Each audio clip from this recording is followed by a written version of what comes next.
नमस्कार दोस्तों, स्वागत है आपका सीपी स्मार्ट क्लासेस में। दोस्तों, यूपी टेट का पेपर लीक हुआ और परीक्षा रद्द हुई। लाखों छात्रों की उम्मीदों पर पानी फिर गया। अब इस ताज़ा घटनाक्रम के बाद आगामी प्राथमिक शिक्षक भर्ती का क्या होगा? छात्र इस मैटर से ज़्यादा परेशान है, तो इस वीडियो में इसी मुद्दे पे चर्चा करेंगे। और 69,000 शिक्षक भर्ती से संबंधित एक गुड न्यूज़ है आप सभी के लिए, एक उम्मीद यहाँ पे जागी है छात्रों के लिए।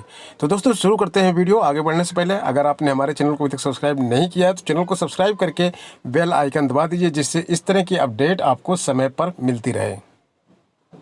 दोस्तों, आज के समाचार पत्र इन खबरों से पटे पड़े हैं जिसमें लिखा है कि टीईटी का पेपर लीक, परीक्षा निरस्त हो गई है। 29 लोगों को इसमें एसटीएफ ने गिरफ्तार किया है और अब जांच की जाएगी।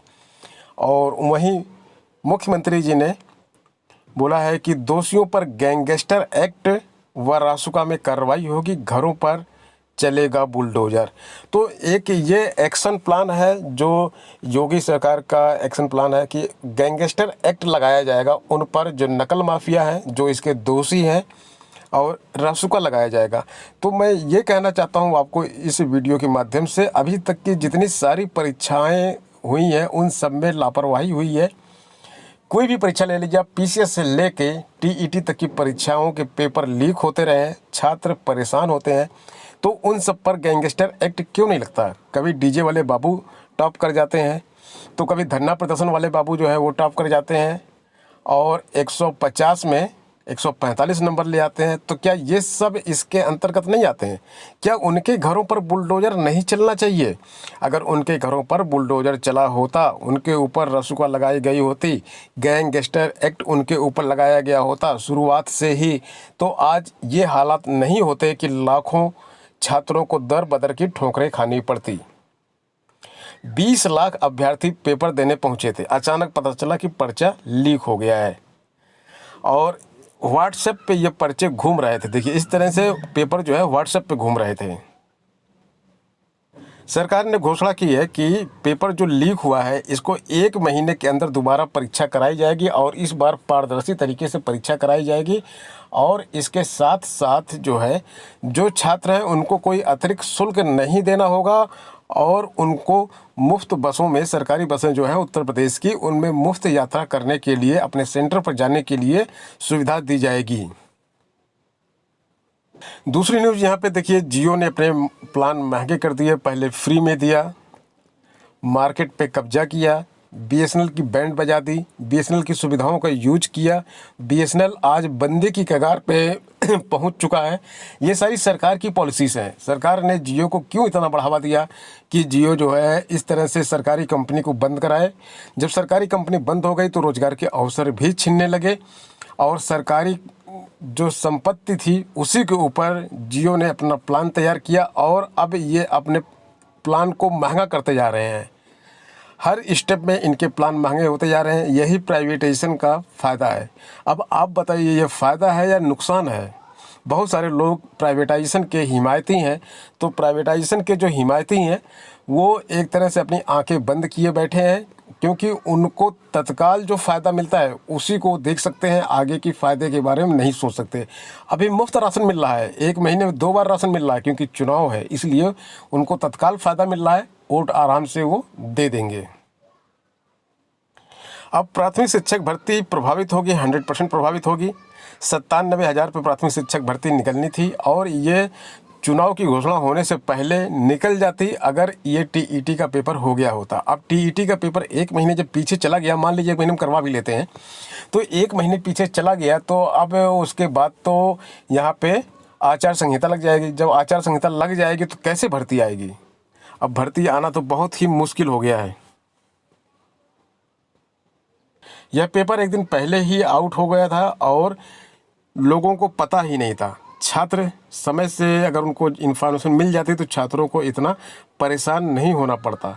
और जो लोग गिरफ्तार किए गए हैं, कई गैंग हैं उनके। देखिए यहाँ पे राजेंद्र पटेल, नीरज शुक्ला, सन्नी सिंह, टिंकू, शिवदयाल, कुनैन राजा, धनंजय कुमार और शीतल कुमार वर्मा, ये सारे लोग एक गैंग के गिरफ्तार किए गए। दूसरे गैंग में देखिए यहाँ पे और लोग गिरफ्तार किए गए, तीसरे गैंग में भी गिरफ्तार किए गए हैं। सॉल्व पेपर भी छात्रों के पास से बरामद हुआ है जो इन्होंने लीक करवाया है। पीसीएस से लेकर टीईटी तक सेंधमारी हो रही है सभी परीक्षाओं में। आप कोई भी परीक्षा देख लीजिए, कोई भी परीक्षा ऐसी हुई है क्या जिसमें नकल ना हुई हो, सेंधमारी ना हुई हो। 68,500 की हम बात करें, 69,000 की बात करें, और एक वीडियो का एग्ज़ाम हुआ था 2018 में, उसकी बात करें। बेचारे छात्रों का सिलेक्शन तक हो गया था। क्या सारे के सारे छात्रों ने नकल करके? 68,000 शिक्षक भर्ती की बात करें तो वहाँ पर तो पीएनपी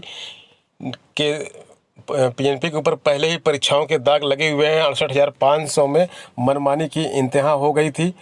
परीक्षा एजेंसी के स्तर पर कापियाँ बदलने से लेकर फेल को पास और पास को फेल करने का खेल बड़े स्तर पे हुआ था। तो ये सब घटनाएं जो है एक याद दिला देती हैं जब ये यूपी टेट का एग्ज़ाम निरस्त होता है, क्योंकि ये सब सरकार की लापरवाही है। सरकार की लापरवाही अगर ना होती तो आप 68,500 में देखिए क्या हुआ, क्या क्या नहीं हुआ था। जो छात्र पास थे उनको फेल कर दिया गया। बाद में वो छात्र कोर्ट गए, कोर्ट में से करीब 45 छात्रों को पास किया गया। कोर्ट से दोबारा कापी निकलवाई गई, 2-3 चरणों में कापियाँ जांची गई, उसके बाद जाकर काफ़ी छात्र पास हुए। कापियों के जलाने का फ़ोटो भी अखबारों में वायरल हुआ था। और एक्शन क्या लिया जाता है? क्या उनके ऊपर बुलडोज़र चला दिया गया था? अरे उनके घरों पर बुलडोज़र चलाए होते, रसुआ लगाए होते तो आज ये नौबत ही नहीं आती। कल राज्य कृषि सेवा की परीक्षा थी, मुख्य परीक्षा थी। इसमें 93% अभ्यर्थी शामिल हुए। 564 पदों पर भर्ती होनी थी। लखनऊ और प्रयागराज में ये परीक्षा हुई और इसमें 93.45% अभ्यर्थी शामिल हुए। 1283 अभ्यर्थी पंजीकृत थे, जिनमें से 1199 उपस्थित थे और 84 अभ्यर्थी अनुपस्थित थे। जो गैंगस्टर थे जो पेपर लीक करवाए गए हैं, उनसे एक एक अभ्यर्थी से 2.5 से 3.5 लाख तक की वसूली की गई थी, तब पेपर बेचे गए थे। और पेपर इतने ज़्यादा बिक गए, इतना ज़्यादा वायरल हो गया कि पूरी परीक्षा को ही निरस्त करना पड़ा। हालांकि नकल तो सभी एग्ज़ाम में होती है, लेकिन जो चीज़ सामने आती है वो थोड़ा 10%, 5% ही सामने आती है। और कहीं कहीं पे जब बिल्कुल गंध मच जाती है, पूरी तरह से एकदम हर आदमी के पास चीज़ें पहुंच जाती हैं, तभी उसको परीक्षा को रद्द किया जाता है। जब परीक्षा निरस्त हुई तो एडीजी प्रशांत कुमार ने स्पष्ट किया कि वापसी के लिए अभ्यर्थियों से किराया नहीं लिया जाएगा। प्रवेश पत्र दिखाने पर किराए में छूट मिलेगी, पर संदेश समय रहते रोडवेज तक नहीं पहुंच सका। ज़्यादातर अभ्यर्थियों को किराया अदा करना पड़ा। और मुख्य सचिव परिवहन राजेश कुमार सिंह ने कहा, 12,000 से ज़्यादा बसें हैं, संभव है कहीं संदेश देर से पहुंचा हो। आगे यह परीक्षा जब भी होगी अभ्यर्थियों को आने जाने का किराया नहीं देना पड़ेगा। एसआई की भर्ती चल रही है और आए दिन यहाँ पर जो है सॉल्वर गिरफ्तार किए जा रहे हैं। तो जो ये सॉल्वर गिरफ्तार किए जा रहे हैं, इसके लिए सख्त कदम क्यों नहीं उठाया जा रहा हो?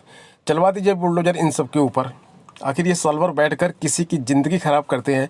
क्या हक है इनको किसी छात्र की मेहनत पर परिश्रम फेरने का?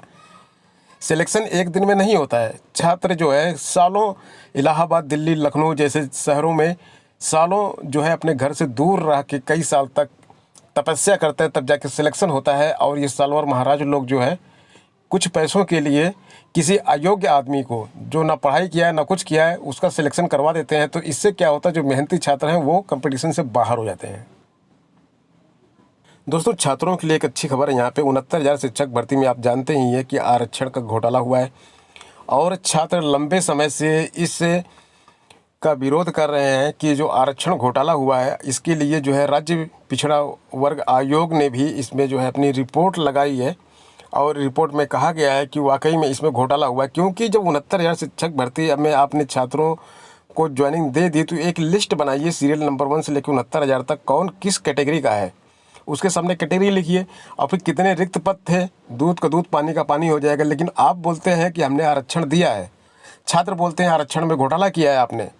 तो क्यों नहीं आप इन सब चीज़ों को सामने लेके आते हैं?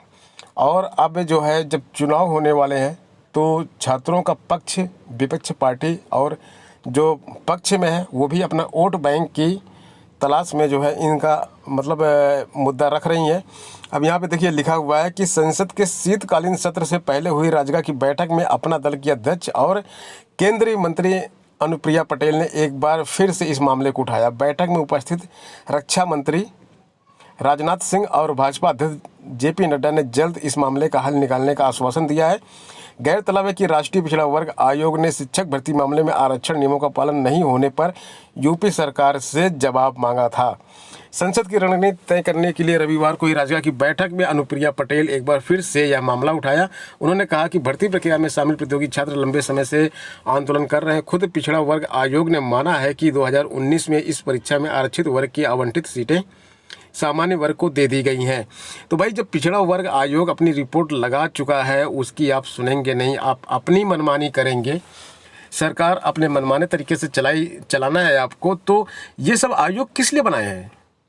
ख़त्म कर दीजिए आयोगों को, जब उनका सुनना ही नहीं है। पिछड़ा वर्ग आयोग है, SC ST आयोग है, महिला आयोग है, इन सब आयोग को ख़त्म कर दीजिए। क्या ज़रूरत है इनकी, जब उनकी रिपोर्ट को नहीं सुनना है?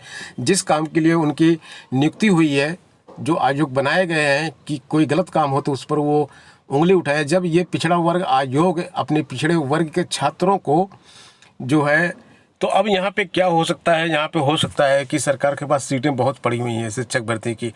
68,500 में से ही 22,000 सीटें खाली पड़ी हुई हैं। तो यहाँ पे जो संभावनाएं हैं, मैं संभावनाएं बता रहा हूँ आपको, ये मत बोलिएगा कि मैं आपको बता रहा हूँ कि गारंटी से ऐसा होगा।